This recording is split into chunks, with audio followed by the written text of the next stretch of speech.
Ja, wir sind mal wieder da mit einer Show aus unserer jetzt noch recht jungen Serie Tops und Flops der Disney Parks. Die Magic Kingdom Tops haben wir euch in der letzten Ausgabe dieses Formats, nicht in der letzten Ausgabe der Disney Park Show, die wir ausgestrahlt haben, schon gesagt. Und jetzt kommen wir zu den Flop 5 des Magic Kingdoms. Dazu eine kurze Anmerkung. Es geht gar nicht unbedingt darum, was jetzt die schlechtesten Attraktionen sind. Zumindest geht es nicht nur darum, sondern es geht auch darum, welche Attraktionen einfach die Erwartungen nicht erfüllen. Das heißt, wenn ich nehme ein Beispiel aus einem anderen Park, um jetzt hier nicht schon zu viel zu verraten, im Animal Kingdom Triceratops Spin fahre, dann weiß ich vorher, mich erwartet eigentlich eine Art Merry-Go-Round, Standard, Baukasten, Rundfahrt, Karussell. Und die Erwartung wird da erfüllt und es ist nett gestaltet. Deshalb wäre das für mich nicht unbedingt ein Flop.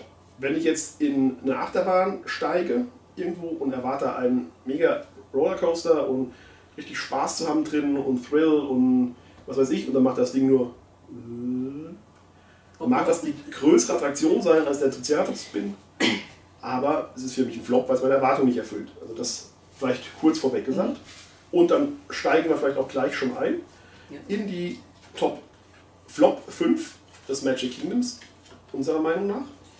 Dabei ist zu sagen, die Nummer 5 ist die Attraktion, die wir für am 5 schlechtesten halten, und die Nummer 1 ist die Attraktion, die wir für am schlechtesten oder am floppigsten halten. Genau. Nicht zwingend am schlechtesten. Ja, Dirtes Nummer 5 ist dann... Es fällt mir schwer, es auszusprechen. Ich gerate fast in Stottern. It's a small world. Ich bin selber schockiert. Es ist eigentlich eine meiner Lieblingsattraktionen. In Paris gehört es für mich standardmäßig, ist es die erste Attraktion, die wir nach Betreten des Parks fahren. Das ist klassisch. Im Magic Kingdom in Florida, was soll ich sagen? Ja, it's a small world. Die Musik ist da, die Animatronics sind da, aber das war's auch. Also da kommt für mich einfach nicht das Gefühl über irgendwie, ich kann es gar nicht genau erklären. Es ist teilweise zu leer, teilweise, es kommt einfach nicht die Stimmung auf. Das trifft eigentlich für mich. Und damit hat es meine Erwartungen eben nicht erfüllt und ist leider Gottes auf dieser Liste gelandet. Ich war selber schockiert, aber ja, es ist einfach so. Also ich bin auch ein bisschen überrascht, aber ich kann es schon nachvollziehen. Die Szenen sind halt relativ flach, haben viel weniger Tiefe als in Paris. In Paris kann man rechts, links schauen, man sieht immer was und muss mehrfach fahren, um alles mehrfach zu sehen. In Disney World ist es vielmehr so, dass der Blick in eine Richtung gelenkt wird und da ist was zu sehen. Und außenrum sieht man nicht so viel. Ja. Meine Nummer 5 ist Space Mountain. Ich werde wieder gesteinigt werden, weil ich schon bei Facebook mal gepostet habe, dass ich Space Mountain in Disney World einfach nicht gut finde. Da gingen die Kommentare ja durch die Decke, was für ein Banause ich wäre und dass ich den Klassikerstatus da nicht sehen würde. Und ja, kann man so sehen, ich sehe es anders. Space Mountain ist für mich in Magic Kingdom einfach schlecht. Punkt aus. Unsere erste Fahrt war die schlimmste. Ja. Weil bei unserer ersten Fahrt kein einziger Effekt ging. Es war also nur dunkel und hat gewackelt. Und dann hieß fahr erst mal, wenn die Effekte funktionieren und ein bisschen was zu sehen ist und so weiter. Ja, dann ist es ein bisschen besser, aber es wird trotzdem nicht gut. Und es ist halt ein Headliner. Es ist ein Headliner und es ist ein Coaster und es ist eben genau das, was ich gesagt habe. Es erfüllt schlicht und ergreifend nicht meine Erwartungen. Und es gibt für mich Attraktionen, die Klassiker sind, die auch zeitlos sind. Da zählt für mich die Jungle Cruise dazu, da zählt für mich der Tiki Room dazu, da zählt für mich die Country Bear Jamboree dazu. Da zählt für mich, auch wenn das immer wieder geupdatet werden muss, aber von der Grundidee her das Carousel of Progress dazu. Space Mountain erfüllt das für mich nicht in Magic Kingdom. Es ist für mich einfach nicht zeitlos und kein Klassiker. Ich finde es einfach veraltet und beim Dezember waren wir 5 Tage oder 4 Tage Magic Kingdom, ich weiß nicht genau. Und Dörte musste mich mehrfach versuchen zu überzeugen, das auch nur einmal zu fahren, weil ich so gar keine Lust drauf hatte. Wir sind dann einmal gefahren und dann, ja, brauche ich nicht wieder. Also meine Nummer 5 der Flops in Magic Kingdom ist Space Mountain. Ja. Dann kommen wir zu Dörtes Nummer 4 der Flops. Ja, ich sehe auch schon die Steine und Eier fliegen, aber es landet ja an eurem Bildschirm. Bei uns, ja. Bei uns. Es ist das Schloss. Cinderella Castle. Gleich landet doch ein Ei bei Dörte, weil nicht nur ihr werft, sondern ich auch gleich. Also falls das untergegangen ist, meine Nummer 4 auf der Flop-Liste ist das Cinderella Castle. Ja. Es sieht wunderschön aus bei Nacht. Nächste Sendung machen wir ohne Dörte, aber Entschuldigung. Okay. Ja, geht weiter. Ja, bei Nacht und bei bestimmtem Licht kann man da tolle Fotos vom Schloss machen, aber das war es für mich auch schon. Es ist einfach nur für mich ein Klotz, der da steht. Man kann nicht wirklich reingehen. Gut, manchmal ist es geöffnet, dass man durchgehen kann. Oft ist es aber gesperrt, weil irgendwie eine Show demnächst davor anfängt und man kann nicht mal reingehen. Es gibt da drin nichts außer ein Restaurant und die Bibidi Bobbidi irgendwas Boutique, wo man sich in eine Prinzessin verwandeln lassen kann. Nur weil sie nichts von der Prinzessin hat, ne? Ich bin noch älter als 12, scheint aus. Ja, das sieht man. Aber zum Glück eigentlich. Ja, und daher, es gibt nichts zu entdecken. Es gibt keine Galerie im Obergeschoss, es gibt keine Drachenhöhle, es gibt kein... Ja, es würde zu Cinderella würde eine Drachenhöhle auch nicht passen, das ist schon wahr, aber es könnte ja irgendetwas anderes geben, was die Geschichte aufgreift oder das Märchen in einem Walkthrough erzählt oder irgendetwas, dass man was vom Schloss erleben kann und es nicht einfach nur als Fotolocation, ja, also ja, es hat für mich einfach nicht mehr. Tut mir leid. Für alle, die das jetzt schockiert. Aber ich stimme da schon in einigen Sachen zu. Ich finde auch, die Mauern sind zu glatt.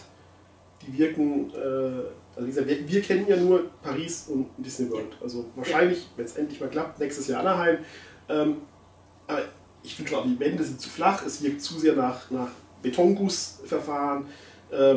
Es gibt drin nichts zu sehen, aber es ist eben dennoch eine Ikone, die man sieht von der Main Street aus, die einen anzieht zur Mitte des Parks hin. Deshalb käme es für mich nicht als Flop in Frage. Ja, aber es ist ja auch die Ding, was erfüllt meine Erwartung. Und das ist für mich ja eine nette Kulisse. Aber klar, du kannst auch einfach mal falsch liegen mit deiner Meinung. Aber, gut, meine Nummer 4 ist Buzz Lightyear's Space Ranger Spin. Ich bin schon in Paris jetzt kein riesiger Fan der Attraktion. Ja, ich fahre es ganz gern mal und ist ganz lustig und ja, aber konnte nie den Hype drum verstehen. In Disney World fällt eigentlich das Einzige, was da wirklich Spaß macht, nämlich das Schießen sozusagen weitestgehend flach, weil die Pistolen fest installiert sind und man sie nicht mal vernünftig hin und her bewegen kann.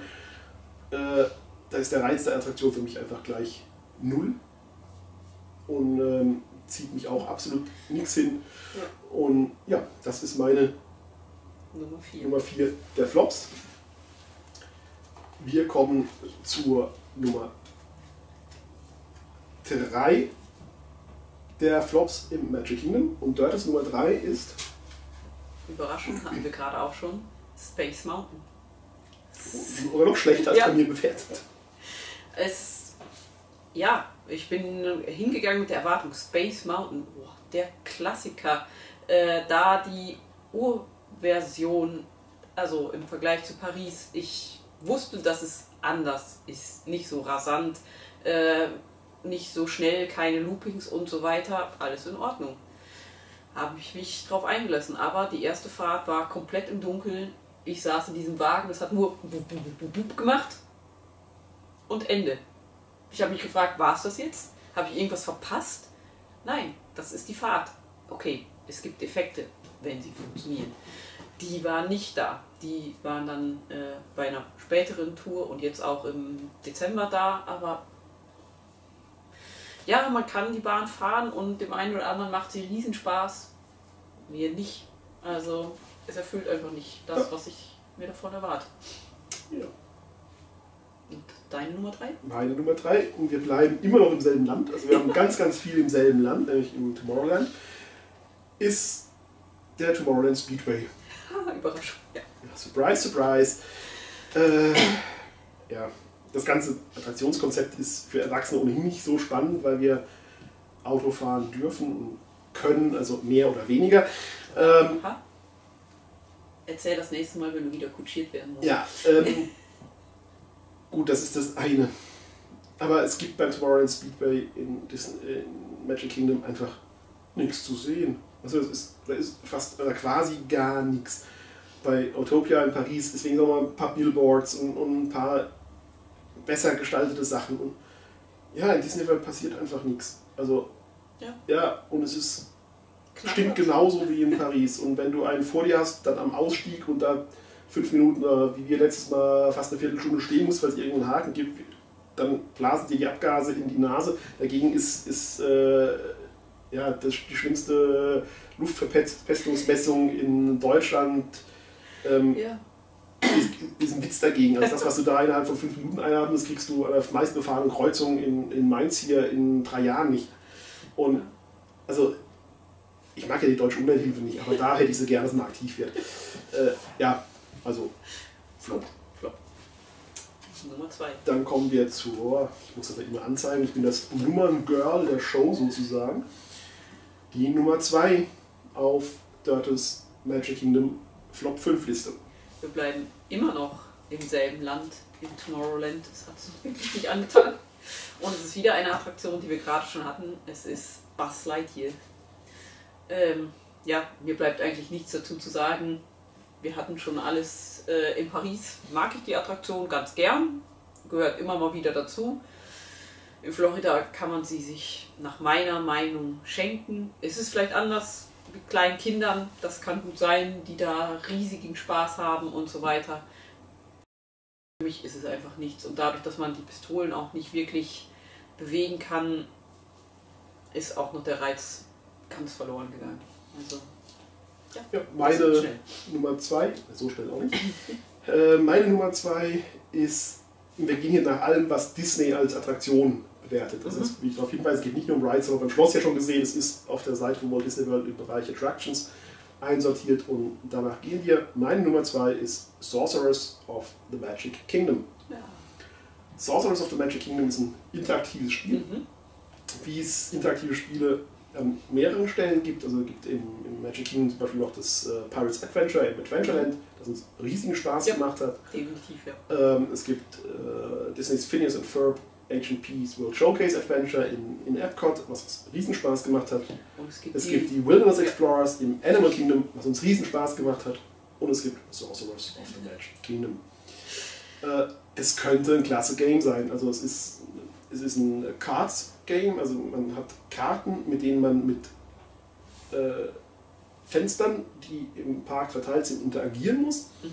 Wo es dann zu Battles kommt gegen dortige Disney-Villains.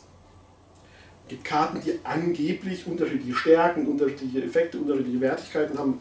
Mag alles sein. Das könnte richtig, richtig viel Spaß machen, glaube ich. Nur bei unseren ganzen Versuchen war es immer so, dass es uns vollkommen beliebig erschienen ist. Also ich konnte die Karten davor halten. Eigentlich haben wir immer gewonnen, egal was für Karte ich genommen habe. Und auch wenn es die schwächste war. Und Karten kombinieren, vielleicht kapieren wir irgendwas dran nicht. Also es war einfach, Karten kombinieren war nicht nötig. Und es war einfach nur langweilig. Vielleicht bringt es mal irgendjemand bei, wie man das Spiel so spielen kann, dass es Spaß macht. Das wäre toll. Also in die Kommentare, wenn ihr das wisst. Ich bin da echt... kommentiert uns das.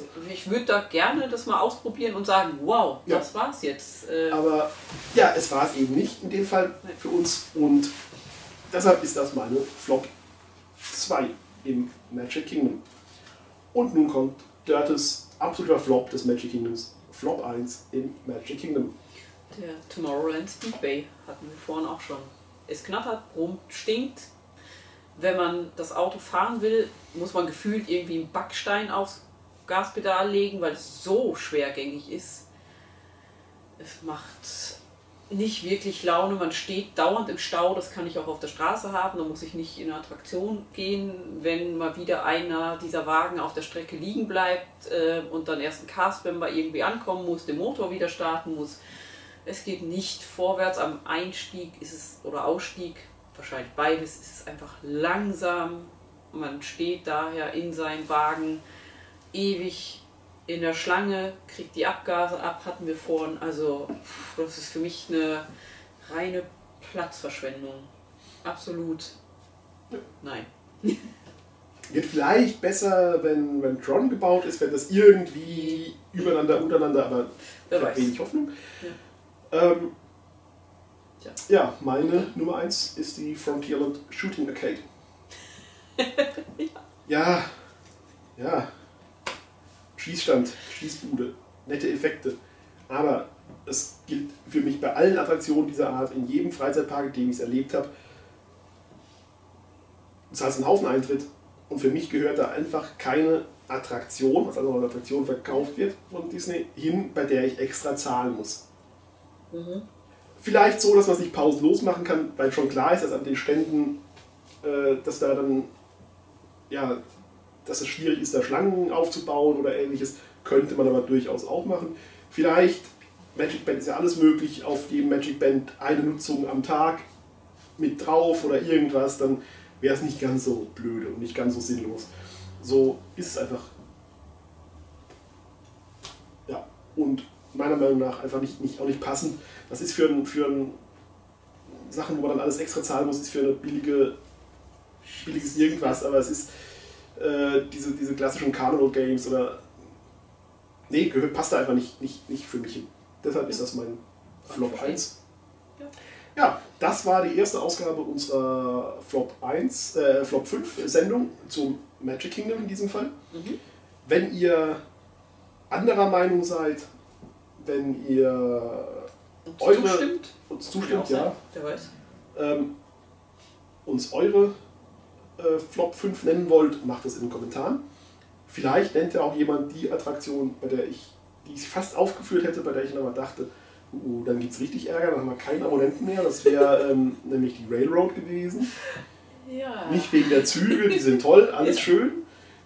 Züge sind genial, also das ist super. Es ist auch eine super Reminiszenz an Walt Disney mit seiner Leidenschaft für Bahnen, für Züge, Modellzüge und so weiter. Aber es gibt viel zu wenig zu sehen, viel zu lange Wege, auf denen nichts passiert. Die hätte es übrigens auch fast auf meine Liste geschafft, okay. Aber ich konnte mich dann, also nein, es gab dann noch schlechtere, das Schloss, sag ich nicht. Vielleicht hätte jemand von euch die auf seiner persönlichen Liste, dann kommentiert die. Und ja, wenn euch die Sendung gefallen hat, dann wie immer lasst einen Daumen nach oben da. Wenn euch die Sendung nicht gefallen hat, wisst ihr auch, was ihr tut, ihr lasst einen Daumen nach oben da. Ja. Wenn ihr immer mitbekommen wollt, wenn wir neue Videos veröffentlichen, dann klickt auf den roten Abonnieren-Button und direkt danach auf die graue Glocke. Denn nur wenn ihr auf die graue Glocke geklickt habt, bekommt ihr Benachrichtigungen, wenn wir ein neues Video veröffentlichen. Und das wird bald passieren. Bestimmt. Bis dann. Tschüss. Tschüss.